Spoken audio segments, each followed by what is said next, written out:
ඊයේ පෙරේදා අර ඉසින් බැස්සගල ධර්මදේශනාවට කාන්තාවක් බණ කියපු එකට මම වීඩියෝ එකක් පළ කරලා තිබුණනේ. අන්න ඒකට උත්තරයක් අපේ මේ හාමුදුරු කෙනෙක් විසින්ම ලබා දීලා තියෙනවා. මේ බලන්නකෝ. වාඩි වෙලා ධර්මදේශනාවක් කරන මේකට මම කාරණාවක් කියන්න කැමතියි. අපේ හාමුදුරුවනේ ඔබ වහන්සේ බුදුරජාණන් වහන්සේ භික්ෂුණීන්ට පනවා වදාළ අෂ්ටගරු ධර්මවත් දන්නේ නැද්ද? ගරු ධර්ම 8ක් බුදුරජාණන් වහන්සේ භික්ෂුණීන්ට පනවලා තියෙනවනේ. දැන් එතකොට ඔබ වහන්සේ කියනවා ඒ වීඩියෝ එකේදී මම කාන්තාවන්ට අපහාස කළාලු. ඒ වීඩියෝ එකේ ලින්ක් එක පහළ තියෙනවා. වීඩියෝ එකේ ලින්ක් එකෙන් ගිහිල්ලා බලන්න කාන්තාවන්ට මම කොතනද අපහාස කළේ කියලා. ඇත්තටම බුදුරජාණන් වහන්සේ තමයි මේ ගරු ධර්මයට දේශනා කරන්නේ. දැන් ඔතන ওই කාන්තාව ධර්ම දේශනා කරන එකට මම මොකුත් කිව්වේ නැහැ. ඒ කාන්තාව ධර්ම දේශනා කරන එකට ගිහියැත්තෝ ගිහිල්ලා බණ අහන එකටත් මම මොකුත් කිව්වේ නැහැ. එතකොට මාර්ගඵල සම්බන්ධව අපි යම් මතයක ඉන්නවා. ඒ කාරණාව කිව්වා. භික්ෂූන් වහන්සේලා සහ සිල්මෑණිවරු ධර්ම දේශනාවට ගෙන් තිබෙන සිල්මෑණිවරු ගැන මම කියන්නේ භික්ෂූන් වහන්සේලාට අදාළ කාරණාව කියන්නම්. දැන් ඔය මහා ප්‍රජාපති ගෝතමිය 500ක් කුලකාන්තාවන් එක්ක විශාලා මහනුවරට පැවිද්ද ඉල්ලගෙන ආපු වෙලාවේ තුන්වතාවක් එතනදී බුදුරජාණන් වහන්සේ ඒක ප්‍රතික්ෂේප කළානේ. ඔබ වහන්සේ ඒක දන්නවනේ. එතකොට ආනන්ද හාමුදුරුවෝ තමයි ආනන්ද ස්වාමින් වහන්සේ භාග්‍යතුන් වහන්සේගෙන් ඉල්ලීමක් කළාම බුදුරජාණන් වහන්සේ වදාළේ එහෙමනම් ආනන්ද ගරු ධර්ම 8ක් ඒ අය පිළිගන්නවා නම් ඒ අයට පැවිදි උපසම්පදාවෙන්ට අවසරය තියෙනවා.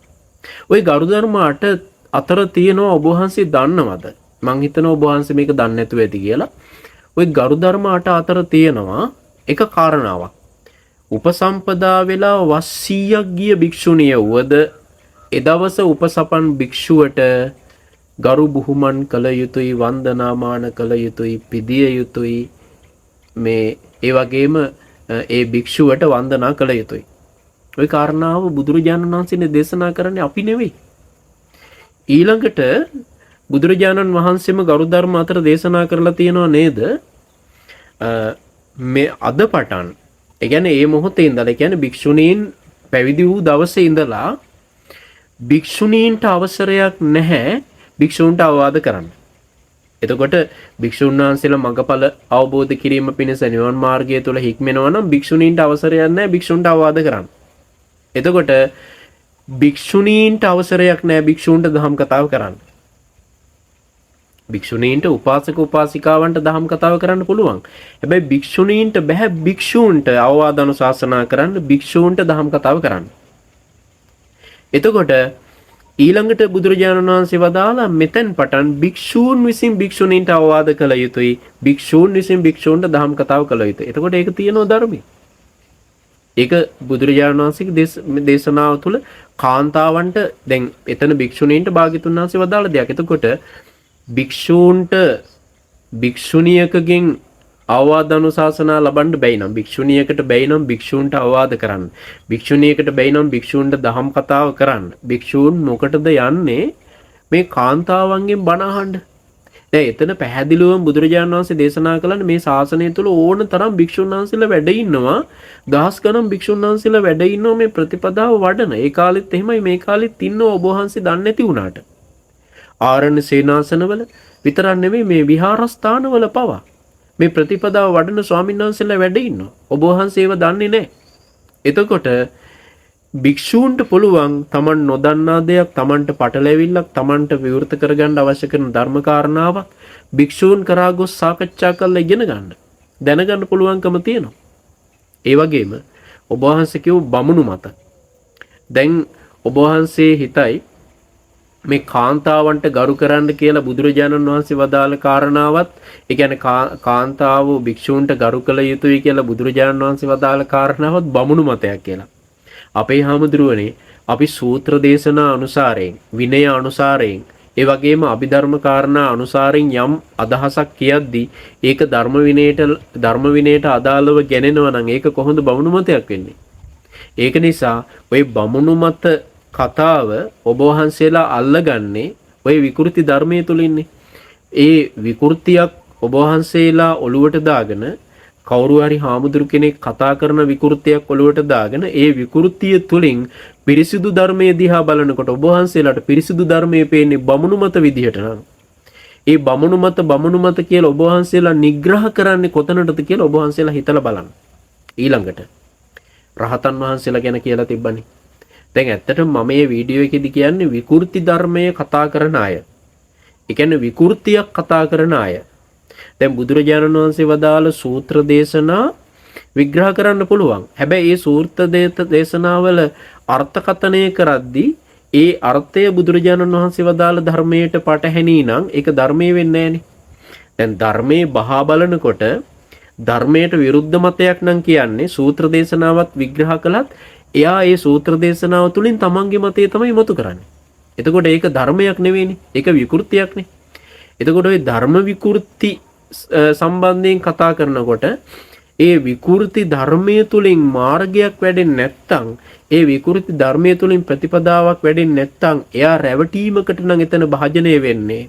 එයා මාර්ගඵල ලබලා කියලා අපි කොහොමද කියන්නේ? අනිත් එක සාකච්ඡා කරන්නලු මාර්ගඵලලාභී නඳුන ගන්න. අපේ හාමුදුරුවනේ අපි මොකටද මාර්ගඵලලාභී නඳුනගන්නේ? අනුන්ගේ මාර්ගඵල අපිට මොකටද? දැන් ඔබ වහන්සේ මගෙන් අහනවා මම මාර්ගඵල ලබලාද කියලා. එතනින්ම පේනවා ඔබ වහන්සේට විනය දැනුමවත් නැහැ කියලා. දැන් බලන්න බුදුරජාණන් වහන්සේගේ දේශනාවේ තියෙනවා යම්කිසි කෙනෙක් ඔය උත්තරී මනුස්ස ධර්ම අවබෝධ කරගෙන තියෙනවා නම් ධාන මාර්ග ඵල සමාධි සමාපatti ආදී උසස් මනුස්ස ගුණ ධර්ම ඒවා අඩුම තරමේ කිසිම අනුපසම්පන්න කෙනෙකුට නොකිය යුතුයි කියනවා. එතකොට උපසම්පදා භික්ෂුවකට වුණත් අවශ්‍යතාවයක් ඇති කල්ලි කියන්න පුළුවන්. හැබැයි අනුපසම්පන්න කිව්වහම අඩුම තරමේ සාමණේර නමකටවත් තමන්ගේ ධ්‍යාන මාර්ගඵල කියන්න භික්ෂූන්ට බුදුරජාණන් වහන්සේ අවසර දීලා නැහැ. හැබැයි ඒකත් බමුණු මතයක් නෙවෙයි. ඊළඟ කාරණාව. දැන් මේ සාකච්ඡා කරලා කෙනෙකුගේ මාර්ගඵල හොයන්න පුළුවන්. ඔබ වහන්සේ කියනවනේ කෙනෙක් මාර්ගඵල ලබලාද නැද්ද කියලා බාහිරින් කියන්න බෑ. ඒක හරි. බාහිරින් කියන්න බෑ. එයත් එක සාකච්ඡා කරන්න ඕනේ කියනවා. ඒකට ඔබ වහන්සේ ඇදලා ගන්නවා පුක්කුසාතිගේ කතාව. පුක්කුසාති කියලා කියන්නේ බුදුරජාණන් වහන්සේව පුක්කුසාතිට මුණ ගැහෙනවා. භාග්‍යතුන් වහන්සේ කියන්නේ කවුද? ශාස්ත්‍රුන් වහන්සේ. ඔය ශාස්ත්‍රුන් වහන්සේට තියෙනවා ඉන්ද්‍රිය පරියත්ත ඥානෙ. එතකොට ශාස්ත්‍රුන් වහන්සේ දන්නවා තමන් ගාවට කෙනෙක් ආවොත් එයාට ශ්‍රද්ධා ඉන්ද්‍රිය කොහොමද පිහිටලා තියෙන්නේ? ඒ වගේම එයාගේ ප්‍රඥා ඉන්ද්‍රිය කොහොමද මුහුකුරා ගිහින් තියෙන්නේ? මේ ඉන්ද්‍රිය ධර්මයන් ඒ කෙනා තුල කොයි විදිහටද වැඩෙන්නේ? කොහොම ධර්ම දේශනා කළොත්ද එයා මාර්ගඵල අවබෝධ කරන්නේ? ඒ කෙනාට දහම් කතාව කරන්න ඕනේ කොහොමද? පුක්කුසාතිට බුදුරජාණන් වහන්සේ ඒ විදිහට දහම් කතාව කරනවනේ. ඒ නිසා පුක්කුසාති බුදුරජාණන් වහන්සේව එතනදී අඳුන ගන්නවා මේ තමයි ශාස්ත්‍රඥ වහන්සේ කියලා. එතකොට ඒ වගේ දැන් ඔය මීවන පලානේ හාමුදුරුවෝ ගාවට කෙනෙක් ගියාට පස්සේ මීවන පලානේ හාමුදුරුවෝත් එක්ක සාකච්ඡා කරලා එතකොට උන්වහන්සේ අමුතු જાතියේ විකෘති අර්ථකථන කරනකොට උන්වහන්සේ රහත් කියලා අඳුන ගන්න තරම් අපිට අවශ්‍යතාවයක් නැහැ. එහෙම අඳුන ගන්නව නම් ඇත්තටම ඒක මෝඩකමක්. බාහිරින් බලලා එයත් එක්ක සාකච්ඡා කරලා එයා ගේන තර්ක විතර්ක දිහා බලලා මතවාද දිහා බලලා එතකොට ඒ කෙනා රහත් කියලා එතකොට එයාගේ කතාවෙන් එයා නිකලෙස් කියලා අඳුර ගන්නවා නම් කෙනෙක් එයා කොයිතරම් අනුවන කෙනෙක්ද කියලා බලන්නකෝ. ඉතින් ඒ නිසා අපේ හාමුදුරනේ ওই තර්ක හරියන්නේ නැහැ වර්තමාන සමාජයට. ඊළඟ කාරණාව මම ඒ වීඩියෝ එකේදී කිව්වා විහෙර විහාරස්ථාන වලට කාන්තාව ධර්ම දේශනා කරන්න ගෙන්න ගන්නවා නම් ඒ වගේම සමහර අය උපාසකයන්තු බණ කියන්න ගෙන්න ගන්නවා නම් ඒ විතරක් නෙවෙයි භික්ෂුන් වහන්සේලා පවා සිල්මෑණිවරු පවා ගෙන්න ගන්නවා නම් විහාරාධිපති හාමුදුරුවන්ට කිව්වා මේ එන්නේ කවුද? මෙයා මොනවද කියන්නේ? කාගේ බණද කියන්නේ? කොයි තැන් වලට ගිහිල්ලාද බණ ඉගෙන ගන්න කියලා හොයලා බලන්න කියලා. ඒක ඇති වැරද්ද මොකද්ද? එතකොට ගමේ පන්සලේ හාමුදුරුවෝ ගමේ පන්සලේ උපාසක උපාසිකාවන්ට දහම් කතාව කළා කියලා ඒක ඇති වැරද්ද මොකද්ද? එතනදී ඔබ වහන්සේ කියනවා ගමේ පන්සලේ හාමුදුරුවෝ මිනිස්සුන්ට අප්‍රිය වෙලා තියෙන්නේ කියලා. ඔබ වහන්සේ දන්නවද අත්ුක්කංශන පරවම්බන කියලා එක? අත්ුක්කංශන කියලා කියන්නේ තමන් මහ ගුණවත් කෙනෙක් කියලා උඩින් තියාගන්නවා. එතකොට තමන් මහ ගුණවත් කෙනෙක් කියලා උඩින් තියාගන්න එයා පාවිච්චි කරන්නේ මොකද්ද? අනුන්ට අවමන් කරන එක. පන්සලේ හාමුදුරුවෝ තමයි ළමා අපචාර කරන්නේ. පන්සලේ හාමුදුරුවෝ තමයි ස්ත්‍රී දූෂණය කරන්නේ. පන්සලේ හාමුදුරුවෝ තමයි බිස්නස් කරන්නේ. පන්සලේ හාමුදුරුවෝ තමයි ව්‍යාපාර කරන්නේ. දැන් මෙහෙම කිය මිනිස්සුන්ගේ ඔළුවලට දැම්මට පස්සේ එතකොට ඒ දායක ඇත්තෝ ටික ඒ පන්සලට යන අය ඒ කෙනාගේ මතය පිළිගනවා. එහෙනම් මේ කෙනා තමයි හරි. මේ කෙනා තමයි උසස්. මේ කෙනා තමයි එහෙනම් අපි තෝරගන්න ඕනේ. ඒ මට්ටමට අපි වැටෙන්න හොඳ නැහැ අපේ හාමුදුරුවනේ. අපි තේරුම් ගන්න ඕනේ මිනිස්සු පන්සලට ගිහිල්ලා ගම්වල මිනිස්සු ගමේ පන්සලට යනවා සිල් ගන්න. ගමේ පන්සලට යනවා ධර්මය අහන්න. ගමේ පන්සලට යනවා මල් පහන් පූජා කරන්න. ඒ මිනිස්සුන්ට යම් සැනසීමක් ලබා ගන්න පන්සලට යනවා. එතකොට පන්සලේ ඉන්න හාමුදුරුවරු අතර අඩුපාඩු ඇති දුර්වලකම් ඇති අපි නැහැ කියලා කියන්නේ. නමුත් බහුතරයක් මේ රටේ භික්ෂුන් වහන්සේලා 40000ක් පමණ වැඩ ඉන්න මේ රටේ දහස් ගණන් භික්ෂුන් වහන්සේලා වැඩ ඉන්නවා. තරුණ භික්ෂුන් වහන්සේලා වැඩ ඉන්නවා. සීල් ගුණ රැකගෙන ප්‍රතිපත්ති රැකගෙන විහෙර විහාරස්ථානවල වැඩ කටයුතු කරන. උන්වහන්සේලා ත්‍රිපිටකය ඉගෙනගෙන උන්වහන්සේලා මේ සිල් ගන්න ආයත පොයේ දවසට උදේ ඉඳලා පොයේ වැඩසටහන් කරන භික්ෂුන් වහන්සේලා වැඩ ඉන්නවා. ඒ හින්දා අපේ හාමුදුරුවනේ ඔය පන්සල් වලට ඔබ වහන්සේ චීවරයක් දරාගෙන අවලාද කරන්න එපා. ඒක ඇත්තටම වැරදි. ඊළඟ කාරණාව. දැන් ඔය මීවන පලානේ අනුගාමික පිරිස කමෙන්ට් කරනකොට දැන් මේ වගේ වීඩියෝ එකකටවත් කමෙන්ට් කරනකොට කුණුහරුප කියනවනේ. වැඩිපුරම අමුතිත්ත කුණුහරුපෙන් බනින්නෙත් ඒගොල්ලොම තමයි. එතකොට මේ ගැන කියලා තිබුණ ඔබ වහන්සේ මේ සමාජයේ ඉන්න එක එක දේශපාලන කල්ලි දරන භික්ෂුන් වහන්සේලා එක එක භික්ෂුන් වහන්සේලා ඇති. එතකොට බුදුරජාණන් වහන්සේ වැඩ ඉන්න කාලෙත් මේ භික්ෂුන් වහන්සේලා අතර එක එක මතගත් භික්ෂුන් වහන්සේලා හිටිය වර්තමානෙත් ඇති. එතකොට උන්වහන්සේලාත් ඇතැම් අවස්ථාවන් වලදී ඇතැම් ප්‍රකාශවලදී කුණුහරුප දේවල් කියනවා කුණුහරුප දේවල් කරනවා මේ විදිහට ඔබ වහන්සේ ඒ සංඝ සමාජය තුලත් විවේචන කරලා තිබුණේ. දැන් අපි බලන්න අපි එක දේශනාවකවත් ওই භික්ෂුන් වහන්සේලාගේ දේවල් කතා කරන්නේ නැහනේ. මොකද ඒවා අපිට අදාළ නැහැ, අවශ්‍ය නැහැ.